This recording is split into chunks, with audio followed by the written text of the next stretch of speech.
En esta tercera sesión vamos a mencionar algunos de los principales obstáculos, o mejor digo, objeciones frente al quehacer misionero. No debe extrañarnos que se hable de objeciones, reparos, barreras u obstáculos. En el mismo Evangelio encontramos que Cristo, de un modo muy realista, les dice a sus discípulos: los envío como ovejas en medio de lobos.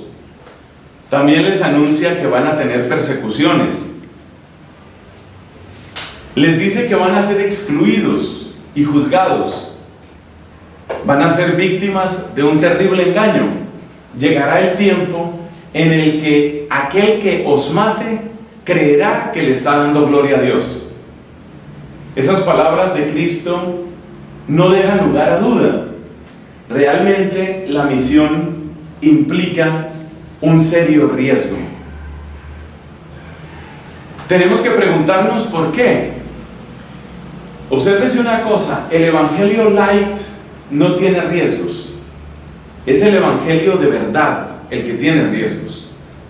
Entonces, antes de entrar en este elenco de objeciones que he puesto ya en nuestro tablero, quisiera referirme a lo que es el Evangelio light. Porque el Evangelio light no solo evita las persecuciones, no solo evita la cruz, sino que también evita a Cristo. Entonces, pues es interesante saber en qué consiste eso que llamamos Evangelio light. El Evangelio light es un mensaje esencialmente humanista que quiere persuadir a la gente de que acepte algunos valores que son parte del consenso universal. Por ejemplo, el respeto a la opinión de otras personas, o el cuidado del medio ambiente, o la búsqueda de decisiones a través de procesos democráticos. En nuestro tiempo, esta clase de ideas tienen muy buena prensa, tienen muy buen recibo.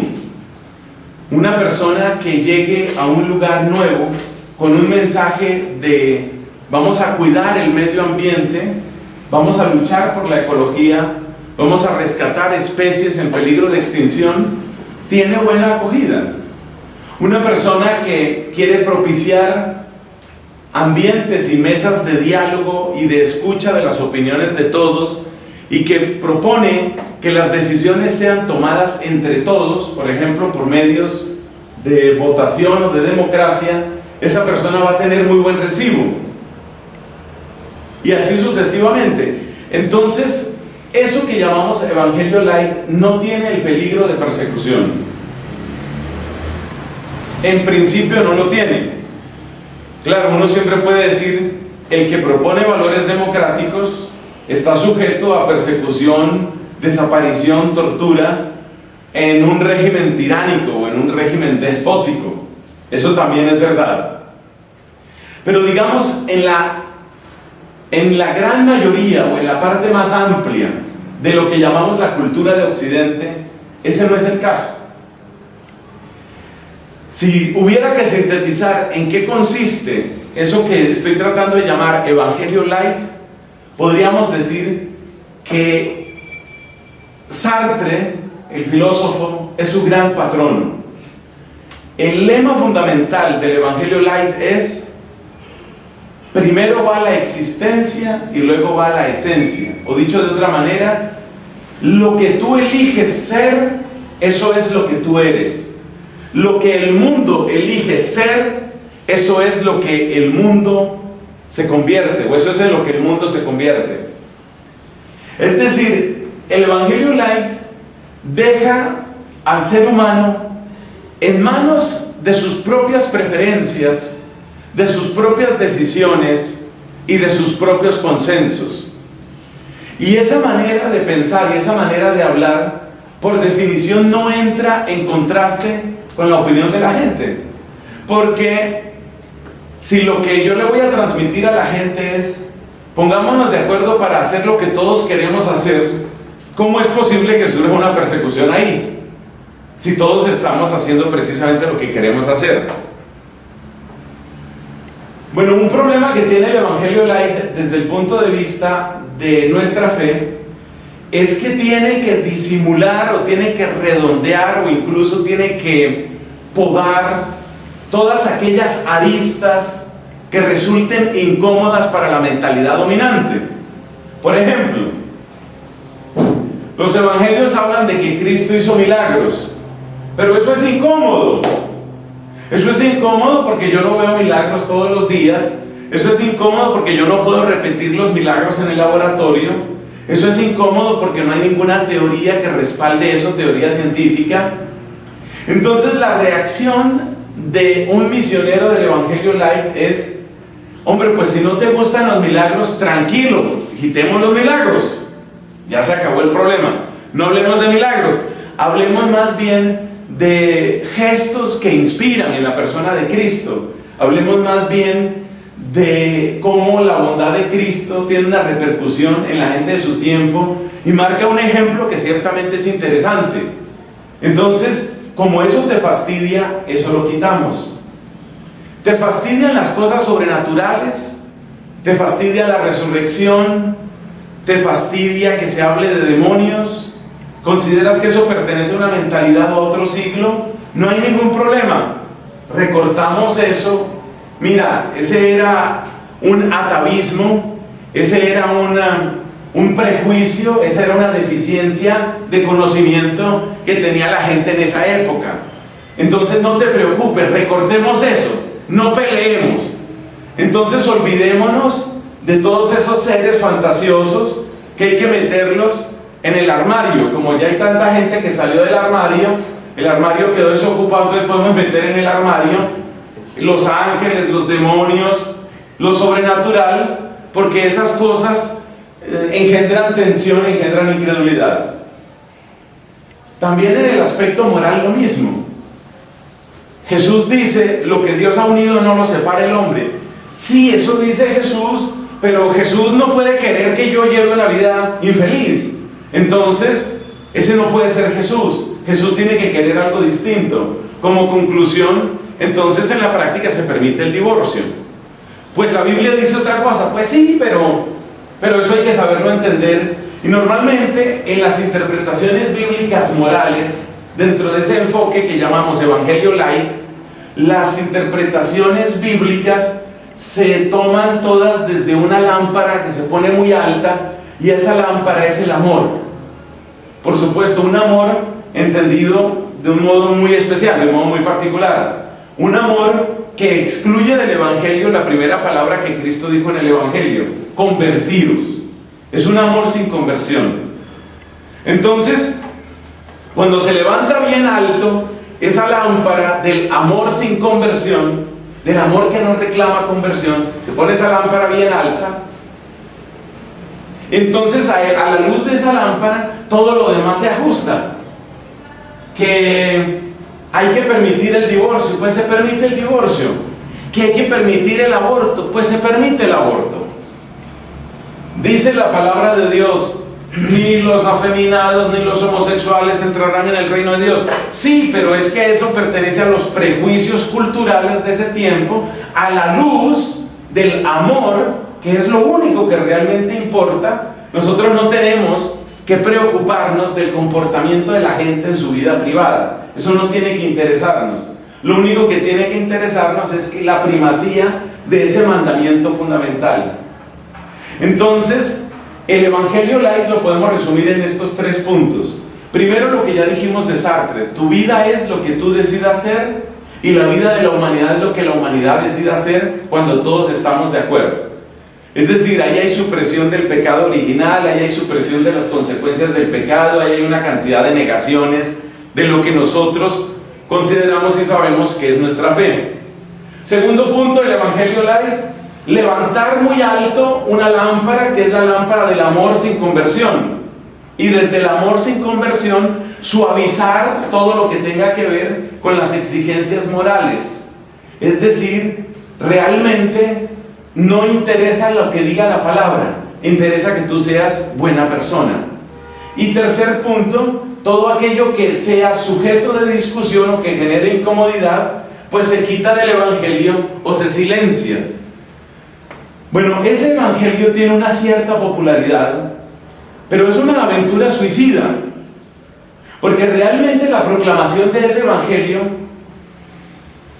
lo que está diciendo es que, a ver cómo me puedo explicar, al pronunciarse el evangelio light, lo que está diciendo es que el evangelio mismo no se necesita, porque para ser buena persona, para descubrir que uno tiene que ser civilizado y tratar a los demás como uno quiere que lo traten, o para llevar procesos democráticos, no se necesita de Cristo, ni de su cruz, ni de su sangre. No se necesita de la historia de la iglesia, ni de la vida de los santos. No se necesitan los sacramentos, ni los mandamientos. No se necesita, y más bien estorba, una jerarquía.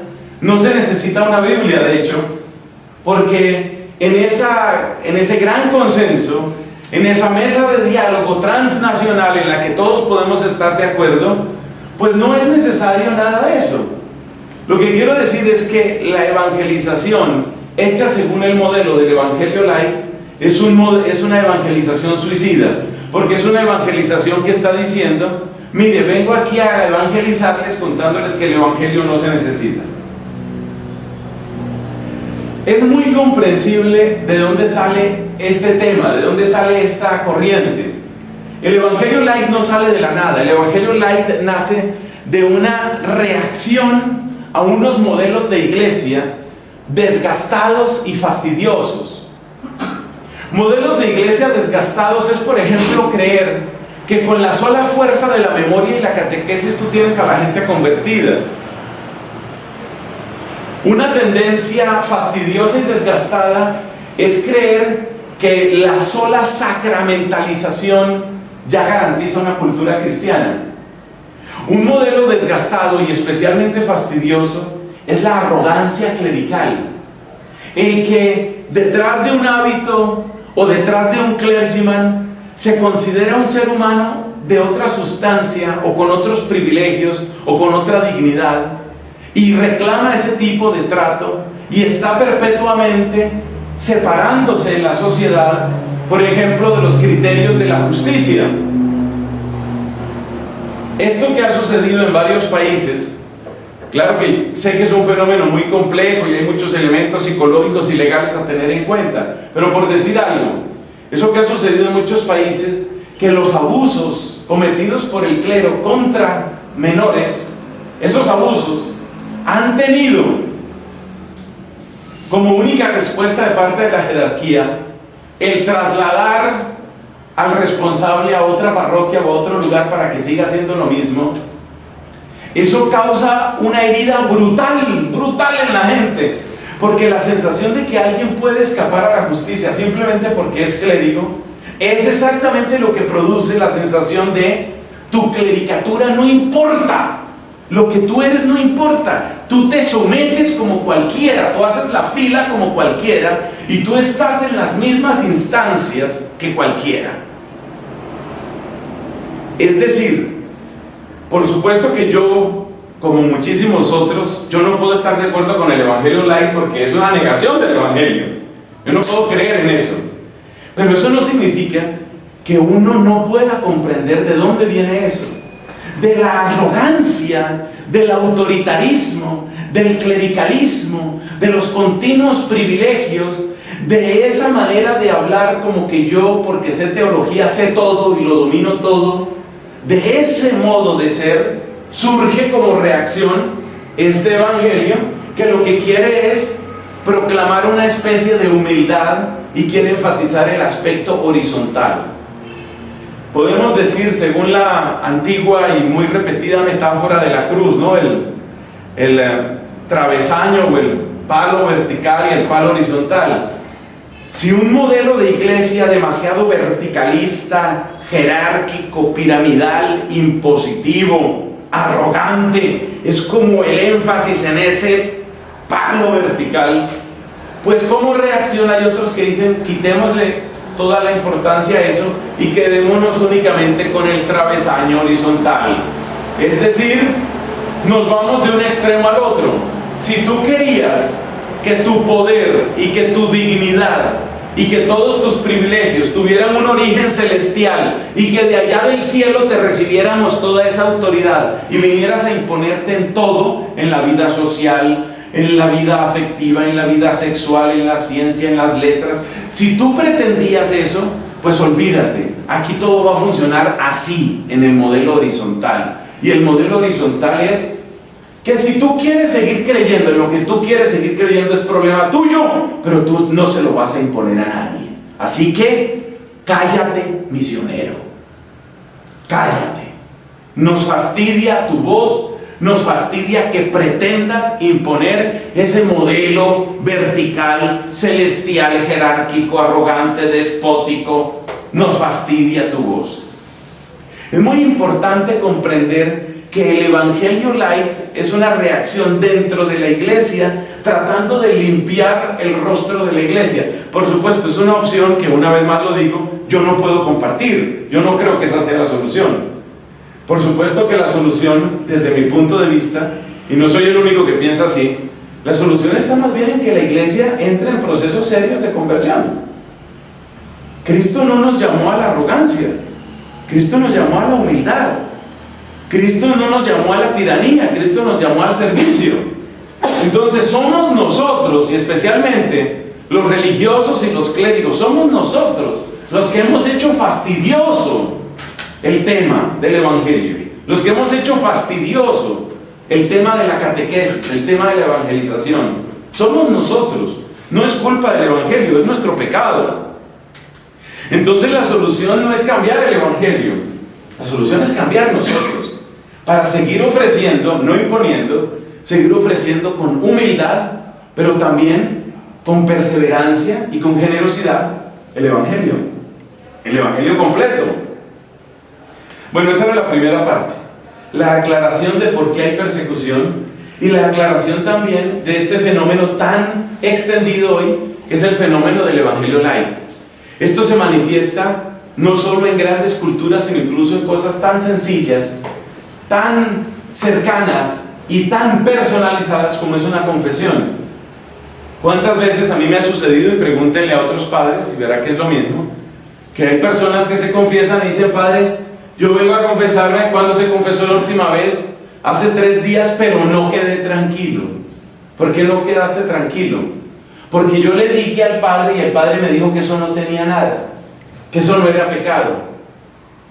Es decir, que esta realidad de lo que estoy llamando Evangelio Light se ha extendido mucho en la iglesia, y el daño que se causa y la confusión que se causa es muy grande, porque es evidente que al predicar de esa manera, suprimiendo pecado, suprimiendo conversión y suprimiendo exigencias morales, al predicar de esa manera, no solamente se está produciendo una división dentro de la iglesia, sino que se está dando alas a un modo de comprensión del Evangelio que finalmente está negando la verdad que sí podía transformar esas vidas. Entonces, ahí hay un tema serio. Cuando se asume y cuando se abraza el Evangelio en toda su extensión, entonces sí vienen las persecuciones. Aquí presento las 5 objeciones típicas. Esto no lo va a experimentar normalmente el que predica el Evangelio Light. Pero quien quiera predicar el Evangelio de nuestro Señor Jesucristo con todas sus consecuencias, se va a encontrar con esto. No es tampoco que yo mismo pueda decir o pueda presentarme como único o de los pocos embajadores del verdadero Evangelio, no se trata de eso. Pero sí tenemos que tener claro que definitivamente estos son los ataques que recibe la predicación del Evangelio de Jesús desde los primeros tiempos. Sin embargo, esta lista pues está adaptada más a lo que encontramos hoy en día. Primero, predicar la fe es irracional, es contrario entonces a la razón y lleva al fundamentalismo. Si uno quiere ser razonable, tiene que procurar evitar esos cuentos de la fe y de la religión. El gran predicador de este mensaje vivo es el británico Richard Dawkins. que quizás ustedes me lo han oído mencionar en alguna otra ocasión. Escribamos ese nombre por acá. Pues Richard, ¿cierto? Y Dawkins. ¿Es el mismo? Lo escribimos aquí. Richard Dawkins, pero este Richard Dawkins tiene que ver es con este tema, ¿no? Richard Dawkins es el que tiene una obra que se llama El engaño de Dios, The God Delusion.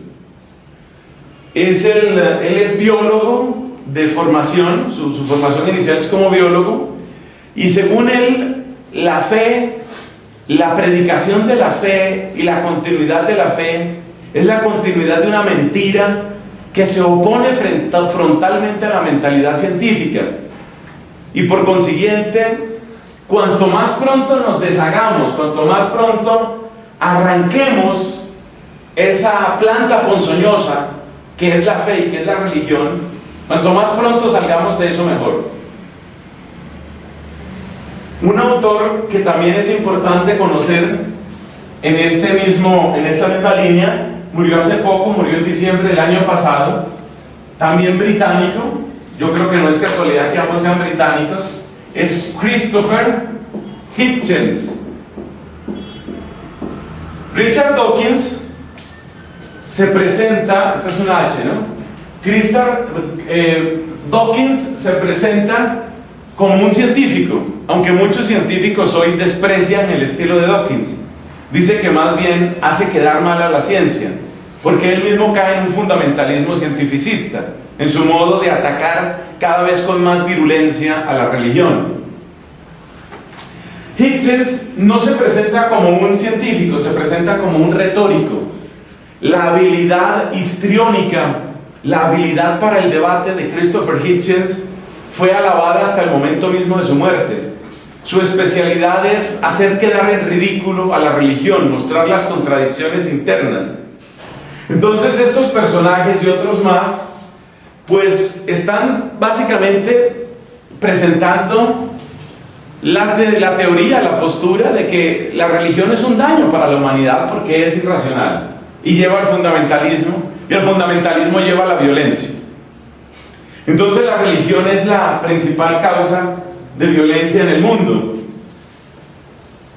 La obra más conocida de Christopher Hitchens es Dios no es grande. Ustedes saben que uno de los lemas más frecuentes de alabanza a Dios en el mundo musulmán es Allah is great. Pues el título de este hombre es God is not great. Dios no es grande. Y básicamente es una colección de testimonios de todo el daño cultural, todo el daño social que causa la religión y cómo destruye la mente de la gente. O sea que el tema es serio. Segundo, mucha gente habla de la religión y de la predicación de la fe como un tema antidemocrático. La democracia, se supone que la democracia, para funcionar, o así lo plantean los defensores de esta postura, la democracia tiene como punto de partida la igualdad de los sujetos y tiene como punto de partida la soberanía que reside en esos sujetos, en el demos, en el pueblo. Por supuesto, quienes creen que la verdad y la soberanía residen fundamentalmente en el sujeto, tienen que desconfiar de todo lo que sea una revelación. El misionero, llámese profeta, apóstol, pastor, sacerdote, el misionero se presenta como alguien distinto. Vengo a hablarles de parte de Dios. Lo que Dios me ha dicho a mí no te lo ha dicho a ti. La gente que tiene una fuerte formación democrática, de inmediato siente alergia a ese lenguaje. Es decir, tú me estás diciendo, lo que tú me estás diciendo es que tú eres distinto de mí. que tú tienes un conocimiento que yo no tengo, y que además a ti te habla un Dios que no me habla a mí. Entonces se supone que si tú eres el cura, si tú eres el obispo, si tú eres el papa, entonces tu palabra tiene unos privilegios o tiene una proximidad con la verdad que yo no puedo alcanzar. Pues no estoy de acuerdo.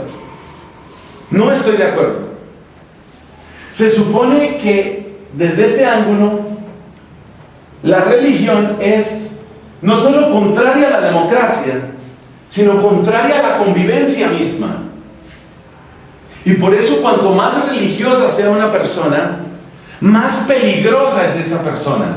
Cuanto más convencida de la fe sea una persona, más dañino es que esa persona pueda moverse libremente dentro de las instituciones de una sociedad.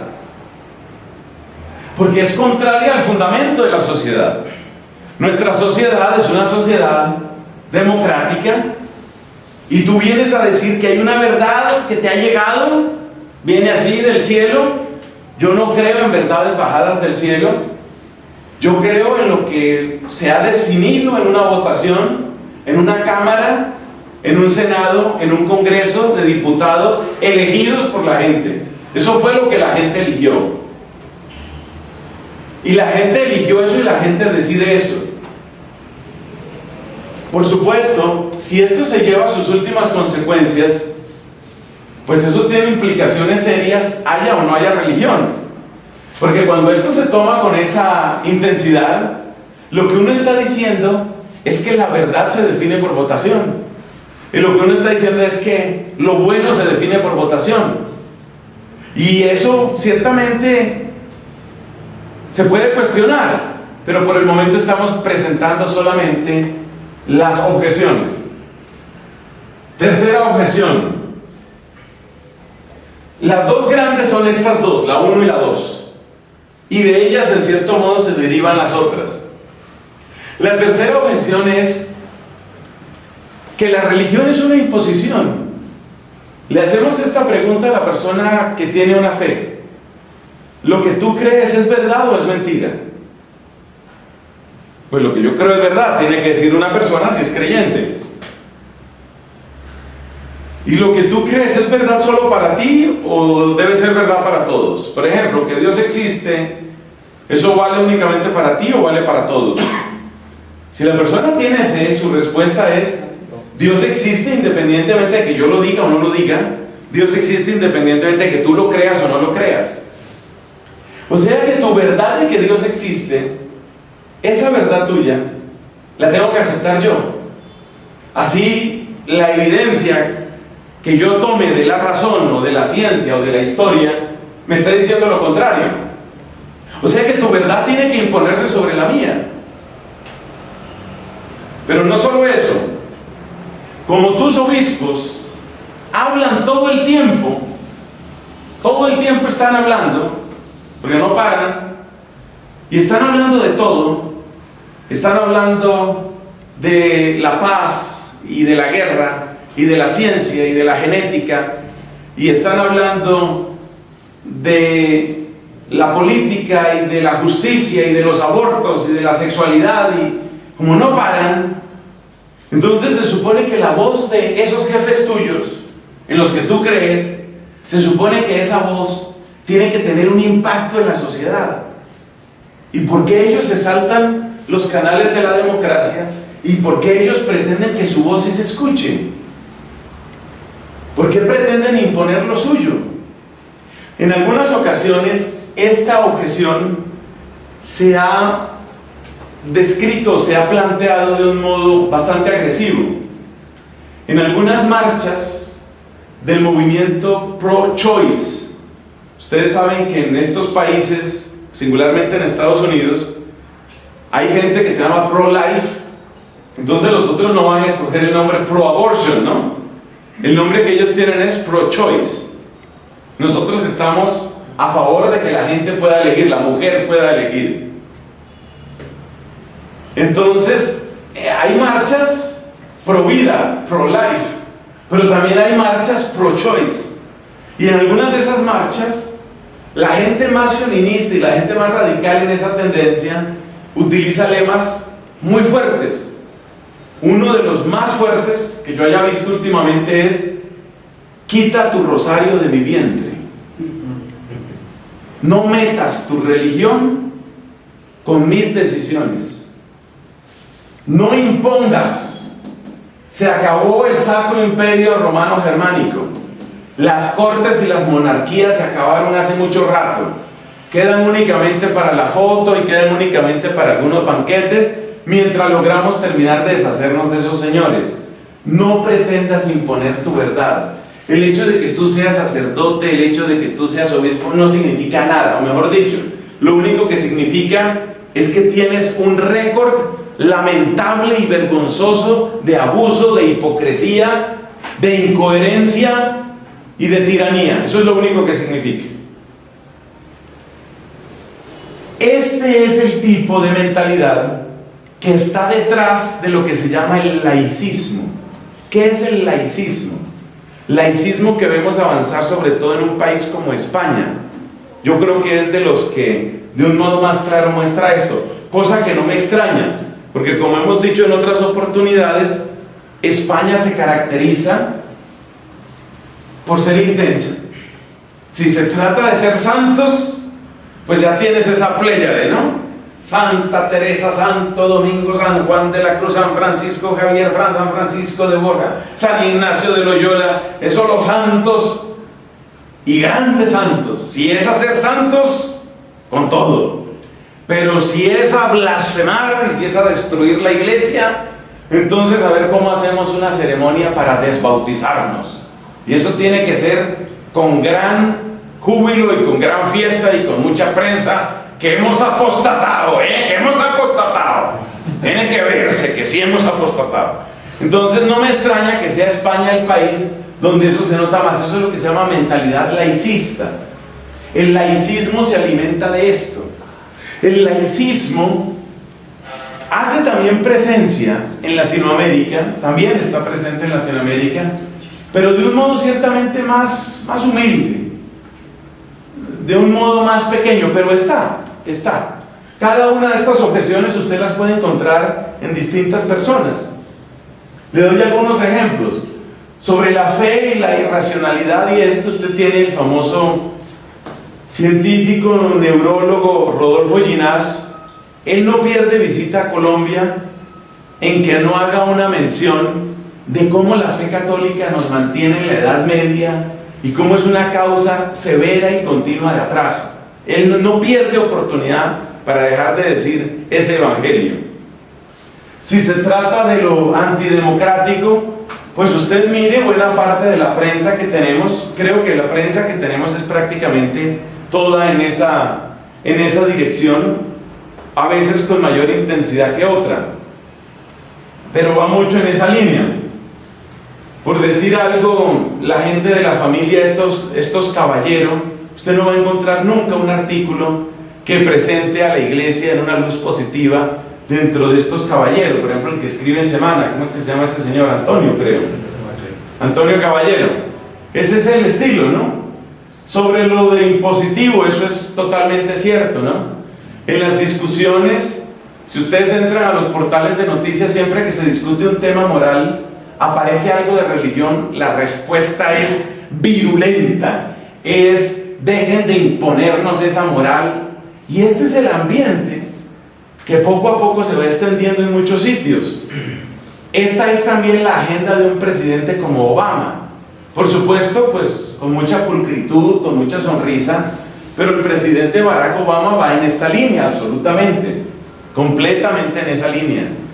De dientes para afuera, una o dos cosas, que sí, que soy cristiano, evangelio light, sí soy cristiano, pero después usted mira la agenda, las decisiones, y todo va por esa línea, ¿no?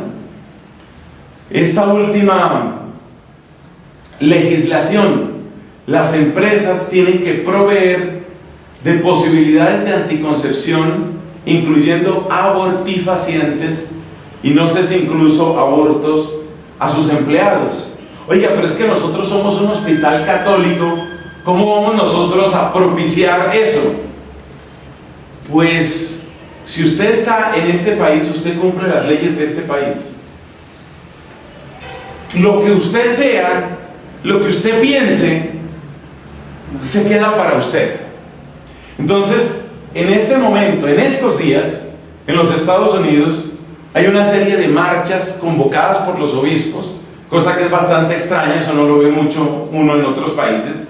Marchas convocadas por los obispos, ellos llaman rallies, ¿no? Son convocatorias, son manifestaciones, son marchas convocadas para precisamente protestar, porque lo que dicen los obispos es: se está ofendiendo la libertad religiosa, que es una de las libertades pues más queridas por la cultura norteamericana. Y se está ofendiendo la libertad religiosa porque me estás obligando a obrar en contra de mi conciencia. Me parece muy noble la pelea que están dando los obispos. Le deseo mucho éxito a esas marchas de los católicos, pero eso es para que se vea que este es el ambiente, que esto está sucediendo. Esta no es una posibilidad teórica que estamos planteando. Luego viene otro tipo de objeción, que es que la religión, la fe, pertenecen al mundo de lo ilusorio, pertenecen al mundo de lo mítico, pertenecen al mundo de lo irreal. Uno de los que más popularizó este argumento fue el mismo Dawkins, del que ya hemos hablado antes.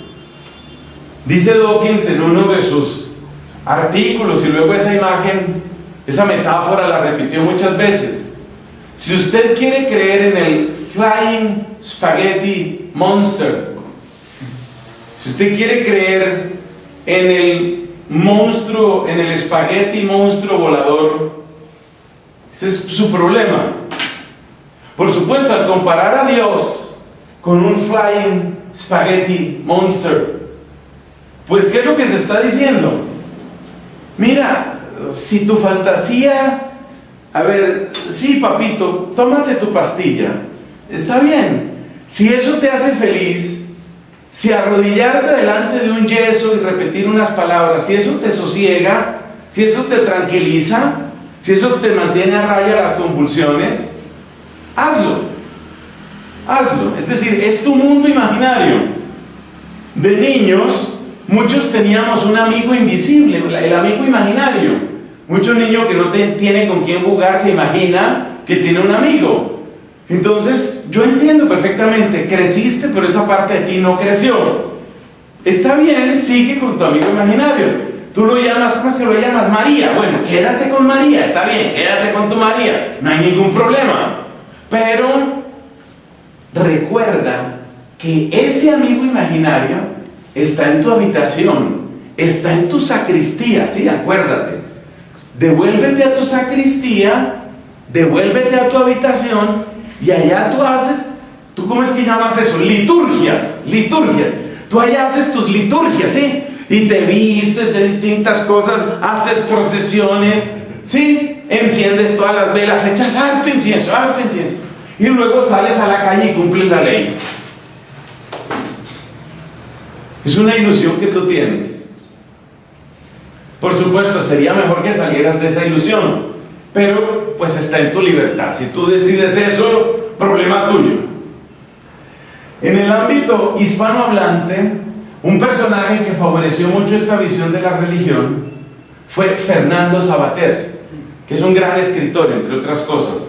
Ese señor escribe, o sea, se le van a uno las páginas, escribe muy delicioso.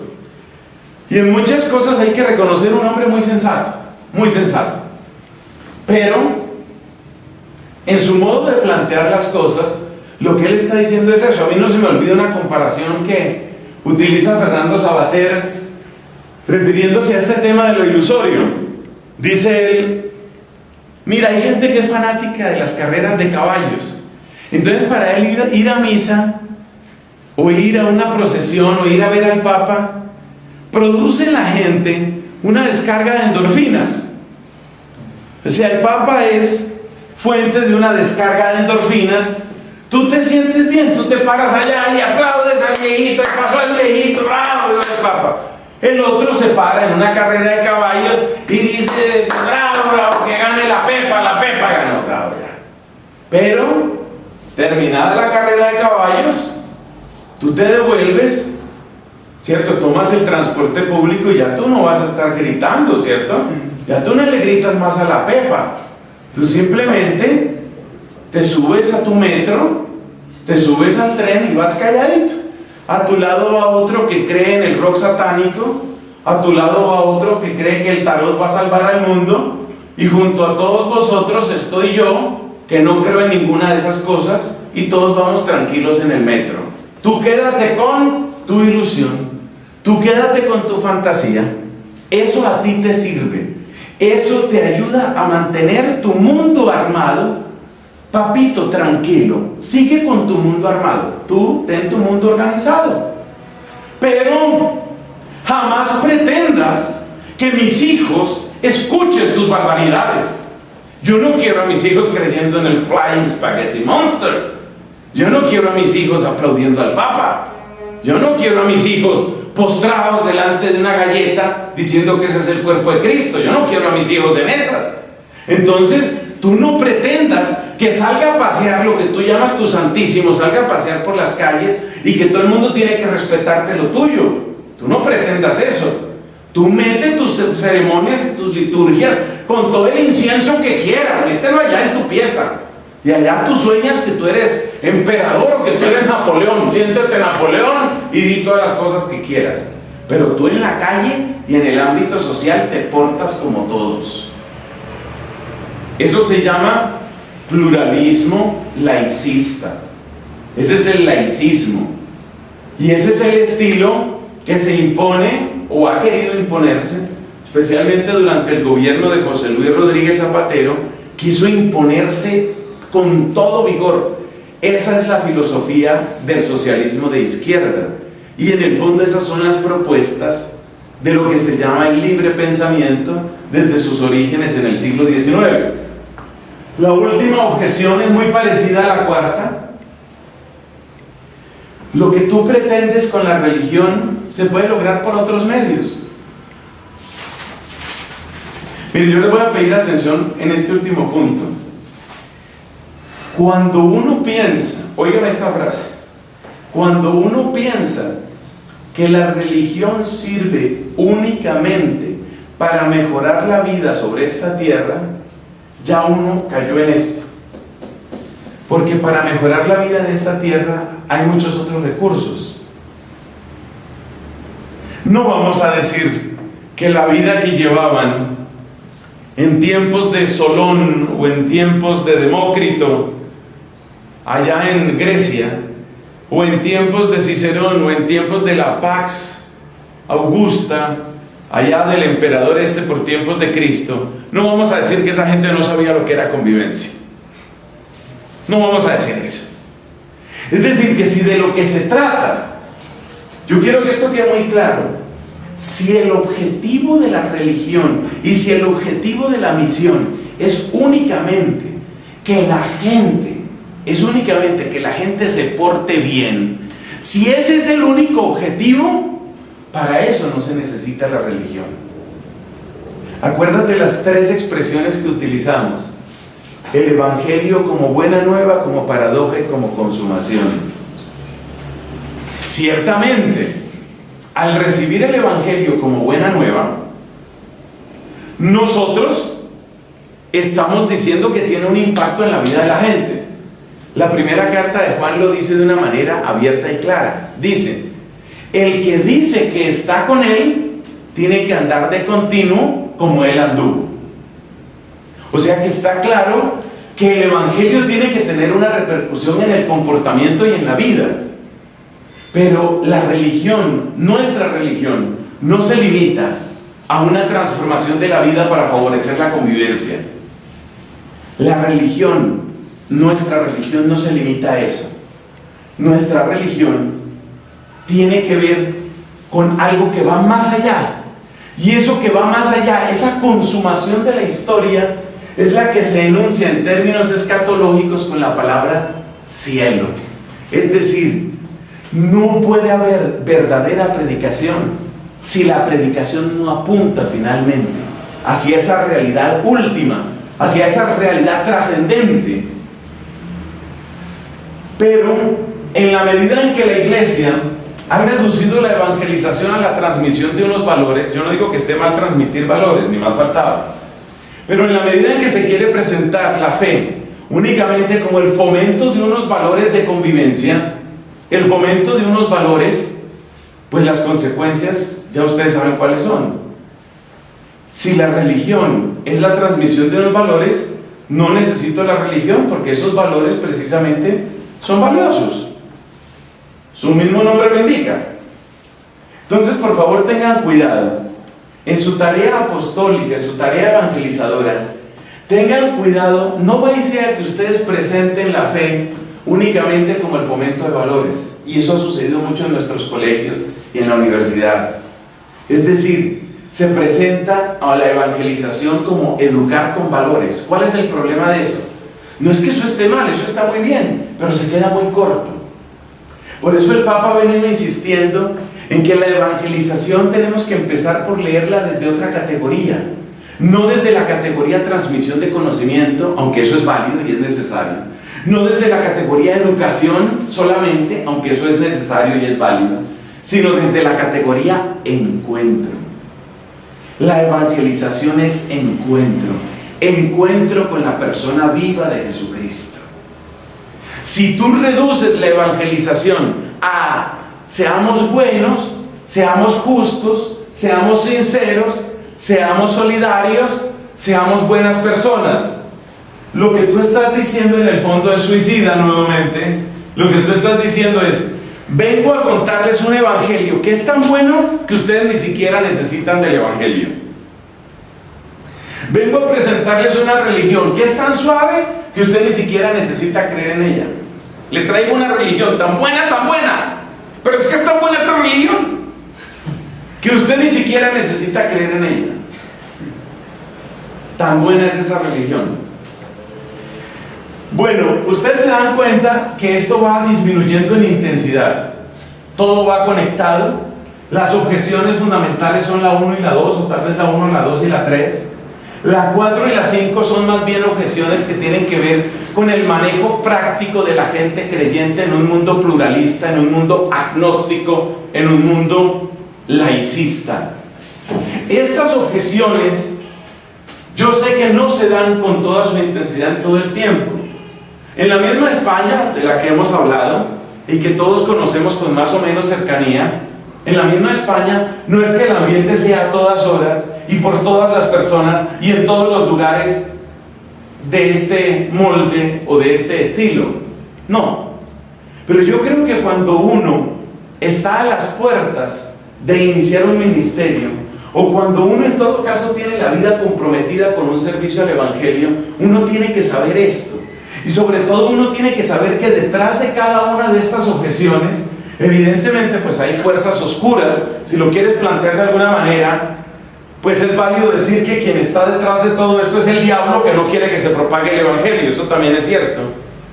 Pero en términos de causas segundas y más próximas a nosotros, fíjate que detrás de todo esto también hay muchos errores de parte nuestra, muchas actitudes que por ignorancia, que por cobardía, que por petulancia, por orgullo, han favorecido que se hable mal del nombre de Dios.